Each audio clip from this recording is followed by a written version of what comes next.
ॲम्ब्युलन्सवाला बारामतीकर.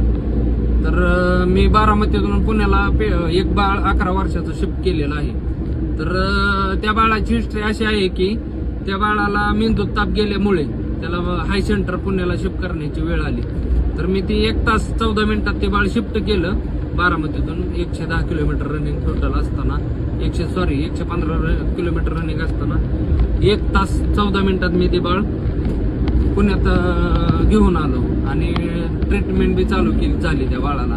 पण बाळाची परिस्थिती नाजूक असल्यामुळे, म्हणजे बाळ म्हणण्यापेक्षा ती मुलगी, तर मुलीची परिस्थिती नाजूक असल्यामुळे तिला मशीनवर घेण्याची परिस्थिती आलेली आहे. तर मी ज्यावेळेस त्या मुलीला सोडून ज्यावेळेस बाहेर आलो ॲम्ब्युलन्सकडे आणि माझ्या रिलेटिव्हची बातचीत चालू झाली, तर एका रिलेटिव्हने मला त्या बाळाची, त्या मुलीच्या हिस्ट्री अशी सांगितली की ह्या नवरा बायकोच्या भांडणात